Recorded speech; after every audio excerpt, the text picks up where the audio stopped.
Hi, I'm Dr. Hulsebus, and welcome to another edition of Ask the Chiropractor. The last couple of weeks I've been putting up some research to validate some of the questions I've been getting and to show you why the answer I gave you, where it comes from. This week I'm not going to do that. This week it's a little different question.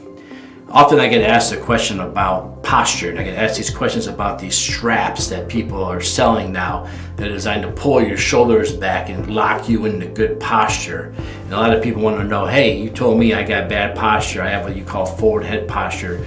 My shoulders are rolled forward. Is this strap a good idea for me to change my posture? So let's talk a little bit about the posture first. How does one get that forward head posture? And what do I mean by forward head posture? Well, the human head weight is the same as a bowling ball.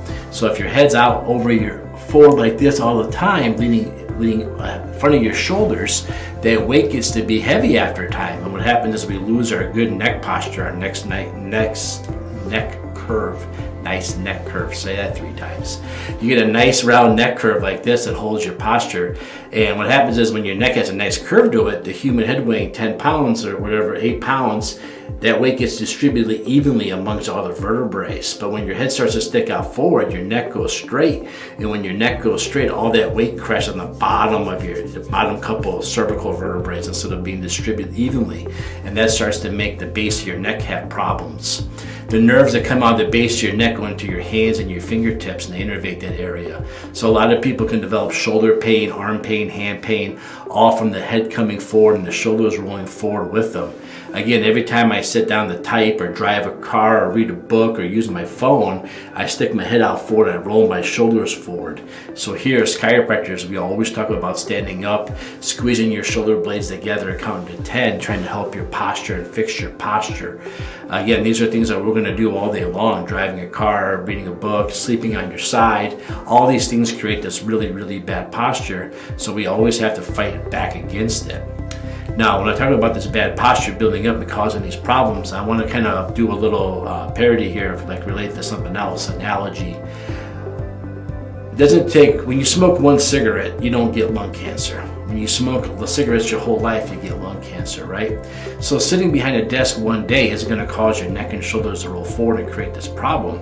It's doing it over and over and over again, day after day after day, at home, at work, driving to home, driving to work, sitting all day in school, reading books all the time. These things all add up over time, and we see a slow migration of your posture going from a nice round neck curve, ears above your shoulders, to your head sticking forward and your shoulders rolling forward. And then it leaves you in a vulnerable position. This itself usually doesn't create a massive amount of discomfort or pain, but it trains you to stay in a vulnerable position. So now what happens is now I sleep wrong, now I turn my head quickly, now I get in an accident, now I grab a heavy bag, now I brush my teeth, now I get neck pain. A lot of people say, I can't believe it, just by brushing my teeth or lifting that bag, I'm having this pain. No, what happened was months and months or years and years of having bad posture left you in a vulnerable position, and lifting the heavy items, sleeping the wrong way, doing the thing, that created neck and shoulder problems. So everyone's trying to understand what chiropractors are saying about this now, and someone's created a product that like wraps around your shoulder blades and hooks up behind you, and it tries to have you maintain good posture all the time.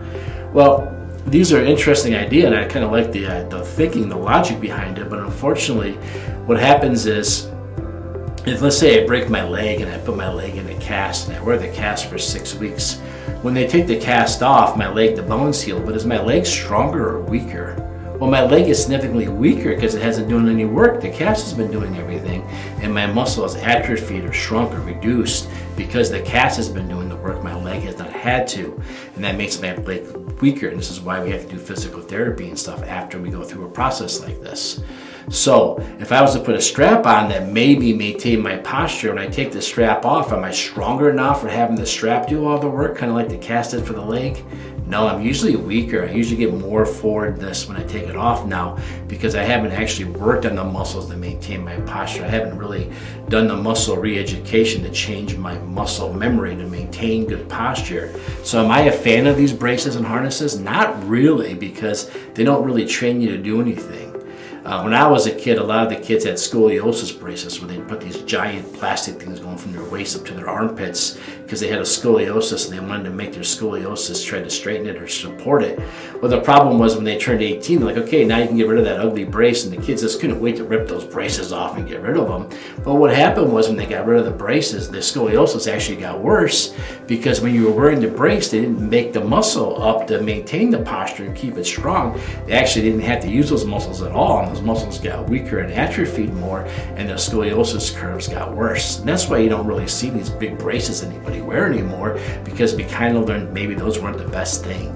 Maybe just making your back stronger was a better idea, or doing some better stretches and exercises and visiting your chiropractor.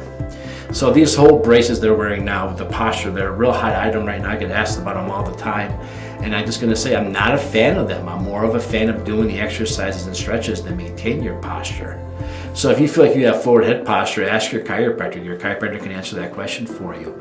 And for the rule of thumb, when I go lecture at the schools, I tell all the kids, after 30 minutes of sitting, stop, retract your chin. Don't bring your chin looking down, just bring it straight over your shoulders. Then stand up and squeeze your shoulder blades together really tight for 10 seconds. This is the opposite of the sitting posture. Now, what I see a lot of people instinctually want to do is they want to bring their arm across their chest and pull on their shoulder, try to stretch it out a little bit.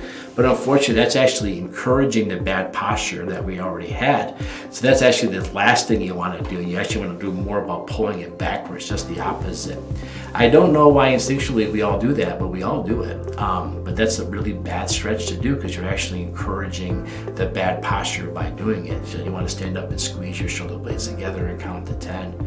So, do I like the braces? I like the idea behind the braces, but the actual practice of it doesn't really work. So if you have a question about, if this is an area that bothers you a lot, the way I describe this a lot is either your hands are going numb, you got some shoulder pain, reduced range of motion, sometimes up between your shoulder blade and your neck, it kind of feels like a knuckle on the inside trying to dig its way out. There's a lot of ways different people explain this pain and discomfort.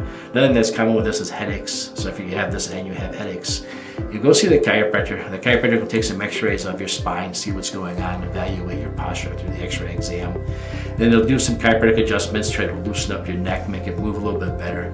Then the chiropractor should introduce you to some posture exercises to help maintain your posture and hold on to it. Unfortunately, it's ongoing, right? Because you're always going to be sitting, you're always going to be driving a car, so this isn't something you can just go and do a little bit and then quit and say, okay, I'm done now. It's something you have to do the rest of your life. Unless unless you become a park ranger and you're on your feet all day walking around, then you don't have to worry about it. But if you decide to sit down and write your memoirs, you better do it a lot. So the chiropractor will walk you through all this stuff. So are these little tricks, this little sling thing, a good idea? I'm going to pass on this one right now unless somebody can teach me something different. I don't like the idea of the machine, the brace doing the work and not you, because then when you take it off, you forget how to do it. So there you go. I hope that answers your question. So if this is something you have going on, go find your local chiropractor, have them take a look and see what's going on. They should be able to come up with an exercise program for you.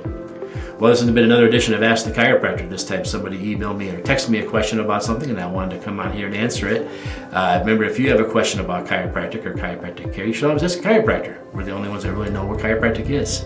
A lot of people ask their family doctor, but unfortunately a family doctor has very little education on what chiropractors do.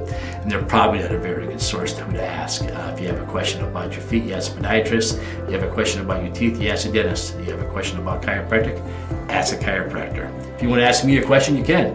Go to my website, rockforddc.com, ROCKFORDDC.com. Hit the contact us, that'll come straight to me. I'll get that question, I'll answer the best I can for you. Maybe next time, if you have a question, next week you'll be the video and we'll talk about your question. Other than that, I hope everyone stays healthy, stays strong, and remember, ask the chiropractor if you have a question about chiropractic. Thanks, everybody.